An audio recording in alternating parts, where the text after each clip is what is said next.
So once again, we told you guys it would be a part 2, and here it is. Poisonous families, knowing when to walk away, or as I like to say, suck a bag of dicks and fuck you. Linksy is going to tell us her story right now because she got some shit she trying to talk about. I'm sorry, Links. Right. I was hogging the mic. Go ahead. Yeah. With my poisonous family situation, it's a little bit different. Coming into mine, I just realized that family is not all that it's cracked up to be, especially when your family's not strong to begin with. Just going Preach! preaching it, right? Just Preach, going sister. through a situation of just conniving relatives and spiteful, jealous relatives. Recently, I found out our family home has been sold on the market, and it's really kind of devastating to me because the people who own it, my grandparents who raised me since I was born, I'm a daughter to them. They're still alive, in a retirement home that they were, sneaked off to just for this house to be sold off. Even more devastating is that I was actually in the original will, and this person who was in control or was supposed to be managing the finances for my grandfather decided to sneakily take me off the will just so she could sell the house. So, I'm at a position if I want to do anything, I have to get like a lawyer, and then I just, I don't have the money. I just got told today, like, I would have to have money and prove and try to challenge it to, like, there's a certain amount of time I think you have to challenge a will that's been changed, and this was done like years ago without anyone knowing. I just found out about this from someone else, from another relative, that this person's done this. So I'm just like, what to do? All I can do is just speak my piece, but I really can't do much but just speak my piece. Did you ever confront this person though? I mean, because I'm looking to it like this: like, if they doing all this sneaky conniving shit, are you going to stand your ground and be like, look, I know you doing this sneaky conniving shit. What the fuck is up? Are you going to say that? I've done it before. Have you said that? I've done it before, and she played me. This person played me, and I can do it again. Bitch will still probably play me, but I did it before, and I've been doing it all along. And she got it to where I was in a situation where I was in a weak position with everything that was going on with work and my family. Like, I needed some time out. Okay, so she got me in a very weak point. When I did try to challenge her with this, she tried to say some bull. Well, if they have to go to a retirement home, we have to sell. I found out she sold it for like 71 grand. How is 71 grand, saying if you're going to use that all for them? Retirement homes are expensive. That would never cover it. But it's bullshit because their insurance covers retirement homes. So you're trying to tell me you sold our family out. You sold me out because I was in the original will. For 71 grand. Like, bitch, like, got no loyalty. And I feel a type of way because I was under her, and I saw her as like a mother figure because my mother wasn't really a real mother to me. So she was like the substitute mother. I thought we had a good thing going, but when it comes down to it, really was all about the money. It was all about the greed, and bitch ain't really give a fuck about nobody. So it's like I'm learning that now. How as a child when you're young, you don't see these things. They may be still present, but you don't become aware until you actually get directly affected where they're showing you like, look, I don't care about you and because I'm doing you this way. But even still, you still want to work it out. You get blind to it, like, no, it couldn't be because it's your family. You got like all of this. It's kind of like religion. You got all this stuff built up in your head. No, my family can't do me this way. Like, the family's the first line of defense. You need your family to protect you against the world. So no, I just can't be. But unfortunately, it is. And you know what? Touching on what you said, Links, I think a lot of times too, we recognize one thing that I say to people all the time is take the blood out of it. Take blood out of it. And if if this motherfucker was a person that you knew in the streets, would you still deal with the same shit from this motherfucker? Hell no. If they weren't your relative? Hell no. Nope.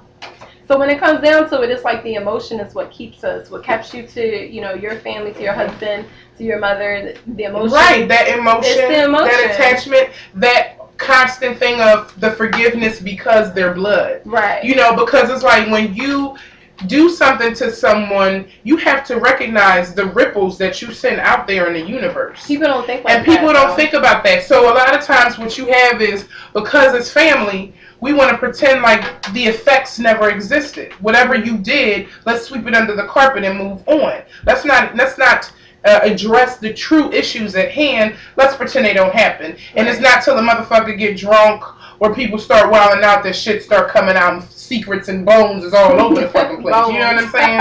Skeletons is all over the motherfucking place. Skeletons out of the closet. Skeletons out of the closet. You know, so because dangling. Yeah, nobody don't want to say shit until real shit pop off. And it's like, you know, you have to know when to walk away, not because you want to walk away and turn your back on your family, but because it's about your own sanity, own health. your own peace of mind, your own health. Because what happens when those same people who break you down every day and you don't let them, eventually sometimes they can get through. Mm-hmm.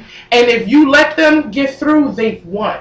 Right. So why let people continue to push on your spiritual growth, your physical growth, everything? Why let someone stunt you, stop you, keep you from achieving your true destiny? You know, why do that? Because they family. I started learning like I got to do these things a different way. I got to take out the emotion. Easier said than done. But I'm getting into a process. I'm even thinking about acting, because one thing about them is when you act, they teach you how to separate your mental. And like when you think about, you know, average problems and social problems that you have with people, relationships, just to do that definitely will be a great thing to do. Take my mind out of the situation. You know, I'm not saying I'm going to be in a movie, be Ava Gardner or some bullshit, but, you know, you could do that for your own life, going to work, and, you know, they'd be like, yo, what's she smoking? You ain't smoking nothing. You just know how to act. You just know how to put yourself on high. Right. Yeah. Just know that you're doing it. Be careful with it. Just know that you're doing it. But sometimes you need that, like, to say, like, I got the power to change my mind like that. You have to. You have to know when to say no. You know what I'm saying? There's a lot of people out there that is fucked up in the head. You know, I've seen it throughout my entire life. People who, you know what I'm saying, out there stripping, robbing, killing motherfuckers. Because they don't know how to do it. They don't know the issues that they got that from the inside from motherfuckers that's in their family that they refuse to acknowledge the fucking problem. I got a plan too. I say why deal with them? Because family, like you said, because it's blood, it gets a little bit more stronger with the emotion, and it can get you to the point where you can actually do something that you like really regret. Like if you see the stuff in the news, you don't want to be that person. I definitely don't want to be that person. So you have to walk away, because like it's not even just your health. You can do something. Yeah, I mean, you don't want to do something, so you just gotta walk away for everybody's safety. Because when the family do it, then it's like, oh shit, nah. You know, it just. Something comes up within you. It's like it's more emotional. It's more, you get more of a rage. I'll put it to you like this. You know, here's why I'm able to be the person that I am. The type of fellow breed that a bitch like me is. The reason being is because I've seen a lot of shit. I've been around a lot of shit and a lot of people. And when I say I've seen motherfuckers and I have shit that I've dealt with and I haven't dealt with, some things that I know I need to deal with and I haven't, you know what I'm saying? Like the type where I come from, that's why I said I'm done. Like I feel like I love my mom because she's my mom, you know what I'm saying? But at the same time, I'm like, the way you've treated me throughout my life, I really shouldn't have no more dealings with you. You know what I mean? And because you really haven't changed, you haven't acknowledged what you've done. And you're still trying to continue that pattern even with my children, and I'm not going to have that. No, you got to put You know what I'm saying? Down. Exactly. Like, my mom put me in the basement one time. Not one time, but I was actually in a basement, living in my basement for a month. You know what I mean? When I was 15, in the middle of winter. You know what I'm saying? No heat, no nothing. Not in no nice basement. It wasn't a finished basement. You know what I mean? Like, it was like a shack. Yeah, I mean, like, it was pretty shitty. You know what I mean? And, like, not even with no bed, no mattress. It was just living on an unfinished floor, a dirt floor. You know what I mean? In a sleeping bag. Yeah. So you feel like that just showed you how she felt about you at the time? The bitch Looking back on things. I'll put it like this. The bitch went shopping with my sister and would lock the door when she would leave to the basement. So she was going for a couple hours. So you went, and I had to piss. The door locked? The door was locked in the basement. I couldn't come up or anything. So when I had to piss, okay, I peed in the fucking sink. Why'd she treat and had to use the dirty clothes to wipe my ass. Why'd she treat you like that? Was it like something with Well, your father? I was fucking up with school. I know, like I wasn't getting good grades, but I was depressed. I wasn't no bad kid. Like I wasn't the kid who was wilding out, fucking motherfuckers up. I was the kid who was cutting class, going to art class. Right. You know what I mean? I was corny. Like you wanted to do stuff right. that was just making me happy. Make me happy and give me peace, because I didn't have it at home and I wasn't having it at school.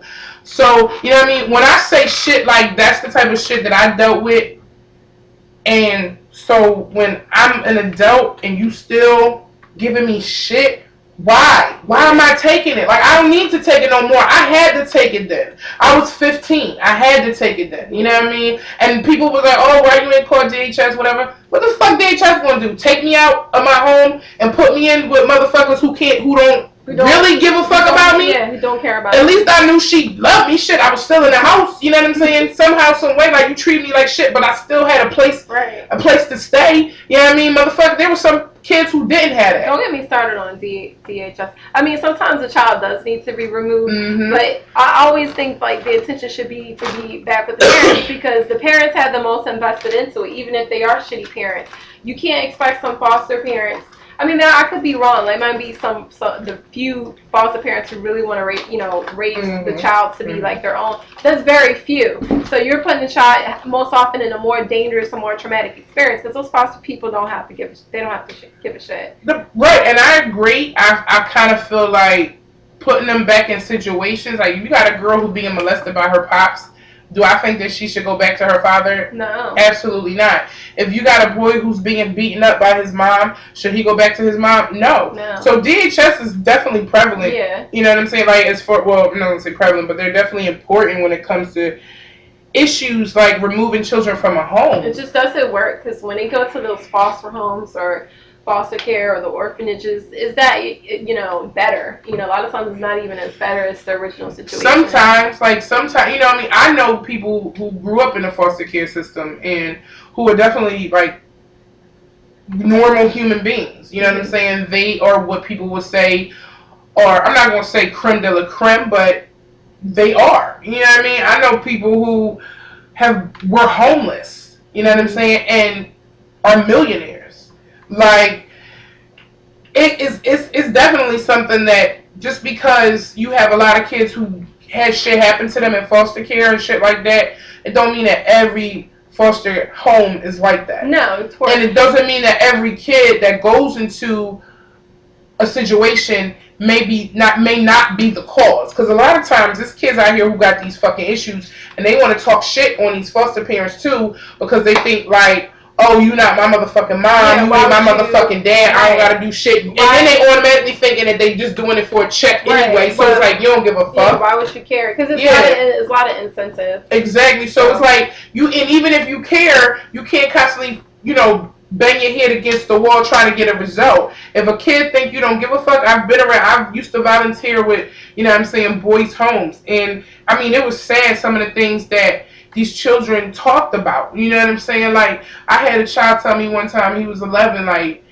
yeah, like, it was Valentine's Day. He like, yo, I was at the CVS, and they was like, go ahead, you can go get cars and shit for your moms. He's like, and I was going to get a car for it. I'm like, why am I going to get a car, tell her I love her? She ain't gonna get no car, tell me she love me. She ain't think about me. She too busy getting high. That's sad that That's sad that a young one had to come to our conclusion way so soon. It took us forever to say fuck our family. I was able to say that to my dad. Like, fuck you, nigga. That motherfucker can definitely suck a bag of dicks. Okay, like, fuck you, nigga. But you know what? Like. Yeah, like you said something, I was going to say you're right, and then we're going to have to stop this. But you're right, because if you keep getting into them, they're going to make you so cold where you can't be nice to the next person. Nope. If you're generally a nice person, or if you like that about yourself, you identify that with yourself of being a good person, a nice person. They can turn you into like the person like, well, I don't care about nobody. Fuck everybody. Fuck everybody. You're paranoid. You think everybody's out to get you and hurt you, and you don't even give people a chance when somebody might be just like you, how you were like kind, and you turn on them because you don't you don't know that you just passing the cycle. If you hold on to yourself If you was an asshole, you know, when you were young, like when you were like 8, 9, 10, 11, if you were an asshole then, chances are no matter what life threw at you, you're going to be an asshole when you become an adult. You know what I mean? But if you weren't that asshole kid, you were that kid who may have had issues or whatever, but you were a good person, you still wanted to see people treated right, you wanted to treat people right, you wanted to be what people would be proud of, and you wanted to be respected and loved, and if you just were one of those people, even if people didn't see it all the time, hold on to that person. You know what I'm saying? Because at some point, you're going to be able to say, fuck everybody else. But if you held on to that person that you were, that good person that wanted to do right, those people that were trying to cut you down, and you know what I'm saying, when you finally say fuck you, you'll still be able to do right. You'll still be able to give yourself lovingly to those who deserve it. And then to yourself. Because when you cut them motherfuckers out, that negative shit, those sharks, those motherfucking vampire suckers, those soul suckers. Energy vampires. Yes, when you cut them motherfuckers out, I put it like this. When you cut the weeds out, you allow the lawn to grow and to flourish. Mm-hmm. Okay? When those weeds are gone, you have a beautiful lawn. That landscape is breathtaking because you will see all those buds that have been trying to get free and had those weeds blocking, holding them back, can now breathe. They can now get through. And you can finally accept it. You can have that around you, that spiritual light, that positive glow. You'll find that there are people who are willing to help you and support you, even if they're not your blood. There are people who were willing to do more for me than my own blood are willing to do for me. You know what I'm saying? So when it comes to that, when I say that there are people who are in your family that are poisonous, you don't gotta go to the extreme I am and say fuck them. You can say fuck them in your own way. You know what I mean? Or you can say maybe one day they'll change and right now I'm going to do me. But please do that. Or you know what it's like to finally just cut them off. Just walk away. Yeah, just walk away. Show by action. You know what I mean? I don't got to deal with that shit no more. I'm not young. I'm not a kid. I don't got to stay. I don't got to deal with you. You can do you and be miserable. And I'm going to do me and keep it moving and be happy and be free. And I don't have to worry about you trying to hold me back. Power of saying goodbye, like Madonna said. Truth. Madonna knew. Once again, Madonna, you my bitch if you listen to this. Yeah, one of these days, I'll be surprised. She'll be on the show. Please, but not hanging out with Brian. All right, we'll see you later.